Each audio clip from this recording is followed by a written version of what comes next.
नमस्कार, मेरा नाम विश्वजीत कुमार और आप देख रहे हैं वाक फॉर इंडिया न्यूज़। जिस तरह से राहुल गांधी जी अभी कांग्रेस के पूर्व अध्यक्ष जिस तरह से भारत जोड़ो यात्रा पर निकले हुए हैं कन्याकुमारी से लेकर कश्मीर तक, तो अभी उनका यात्रा हरियाणा होते हुए पंजाब में प्रवेश कर चुका है। और पंजाब में उन्होंने होशियारपुर में जिस तरह से प्रेस कॉन्फ्रेंस करते हुए मीडिया के सवालों का जवाब उन्होंने दिया, तो उसी में जब एक मीडिया वाले ने उनसे सवाल किया कि क्या भारत जोड़ो यात्रा के साथ साथ राहुल गांधी जी परिवार को भी जोड़ने का प्रयास करेंगे, क्या राहुल गांधी वरुण गांधी को अपने पार्टी में शामिल कर सकते हैं, तो इस सवाल पर राहुल गांधी जी ने अपनी चुप्पी तोड़ी और उन्होंने कहा कि वरुण गांधी का विचारधारा और मेरा विचारधारा बहुत अलग है। वरुण गांधी आरएसएस का ऑफिस जा सकते हैं, लेकिन मैं कभी आरएसएस का ऑफिस नहीं जा सकता हूं, क्योंकि मेरा गर्दन काटना होगा अगर आप आरएसएस का ऑफिस अगर आप मुझे ले जाना चाहते हो। तो ये कयास लगाया जा रहा है कि कहीं आने वाला समय में जो कयास था कि वरुण गांधी कांग्रेस में शामिल हो सकते हैं, इस पर राहुल गांधी जी ने अपना चुप्पी तो ज़रूर तोड़ा है, लेकिन जिस तरह से उन्होंने कहा कि वरुण गांधी का जो सोच है और जो मेरा सोच है वो बहुत अलग है, क्योंकि मैं आरएसएस का दफ्तर कभी नहीं जा सकता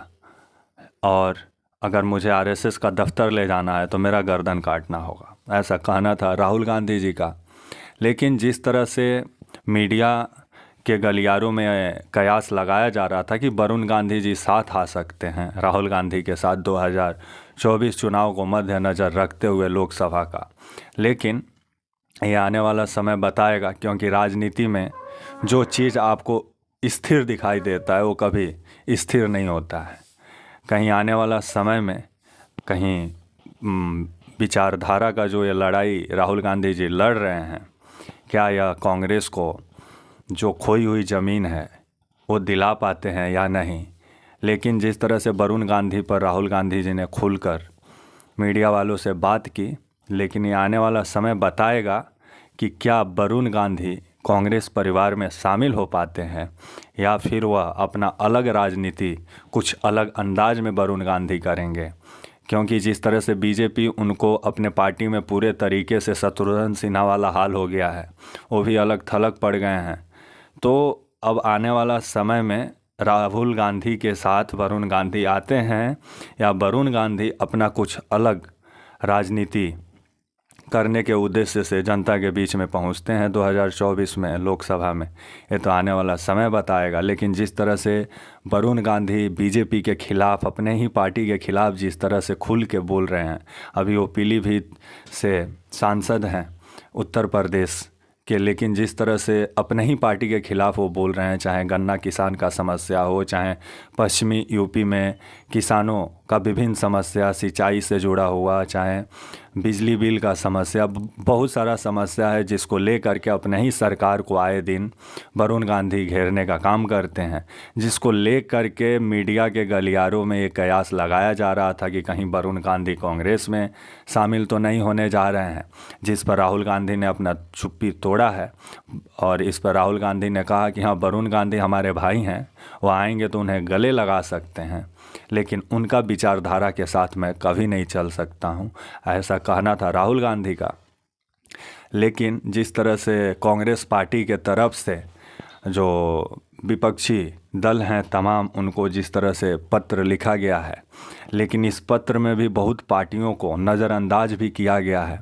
तो ये देखने वाला बात होगा कि क्या ममता बनर्जी जिनको ये पत्र लिखा गया है, जेडीयू जिनको पत्र जिस पार्टी को लिखा गया है, आरजेडी को लिखा गया है, समाजवादी पार्टी को लिखा गया है, बीएसपी को लिखा गया है, बहुजन समाज पार्टी जो मायावती हैं, तो मायावती जी ने तो अपने जन्मदिन के शुभ अवसर पर उन्होंने तो साफ ही कर दिया कि आने वाला समय में वो हर एक राज्य में और लोकसभा चुनाव भी अकेले दम पे उनका पार्टी लड़ेगा। अगर इसी तरह अपना अपना ज़मीन का राजनीति विपक्षी पार्टी करते रहे तो 2024 में लोकसभा में मोदी जी के खिलाफ मोर्चा बना पाना बड़ी मुश्किल होगा, राजनीतिक मोर्चा बना पाना। इस पे तमाम राजनीतिक पार्टियों को सोचना चाहिए। और कांग्रेस सुनने में आ रहा है कि 30 जनवरी को श्रीनगर में अपना ताकत भी दिखाने वाली है। ये जो 30 पार्टियों को जो पत्र लिखा गया है कांग्रेस पार्टी के तरफ से, तो यह देखने वाली बात होगी 30 जनवरी को कि क्या श्रीनगर में ये पार्टियां पहुंचती हैं या नहीं। लेकिन जिस तरह से राहुल गांधी जी अभी बेरोजगारी, महंगाई, भ्रष्टाचार, आरएसएस के बारे में वो शुरू से कर्नाटका से ही जिस तरह से आरएसएस और सावरकर के बारे में वो खुल के बोलते हुए दिखाई दे रहे थे, तो इसी को मद्देनज़र रखते हुए ये अंदेशा लगाया जा रहा था कि कहीं 2024 में विपक्ष का सबसे बड़ा चेहरा राहुल गांधी को ही तो कहीं नहीं विपक्ष बनाएगा। लेकिन ये आने वाला समय बताएगा। लेकिन जिस तरह से विपक्ष में अभी एकता देखने को ही नहीं मिल रहा है, तो विपक्ष का चेहरा कौन बनेगा 2024 लोकसभा चुनाव में। कांग्रेस तो अपना खोई हुई ज़मीन को मजबूत करने के लिए सड़क पर तो उतरी हुई है। पैदल राहुल गांधी भारत को तो नापने का तो काम कर ही रहे हैं। लेकिन विपक्षी पार्टियों को भी ये सोचना चाहिए कि कांग्रेस भारत की सबसे पुरानी राष्ट्रीय पार्टी है। अगर आप इसको नज़रअंदाज करके अगर तीसरा मोर्चा अगर आप लोग 2024 लोकसभा चुनाव में बनाते हो, तो उससे कोई फ़र्क बीजेपी को नहीं पड़ने वाला है। ये तमाम विपक्षी पार्टियों को सोचना होगा। और उससे पहले आपस में आप लोग पहले बैठिए, बातचीत कीजिए, एक अच्छा विचारधारा के साथ लोगों के बीच में उतरिए, लोगों का समस्या पे बात कीजिए। तब कहीं आप लोग 2024 में मोदी जी के खिलाफ राजनीतिक मोर्चाबंदी अच्छा तरीके से कर सकते हैं।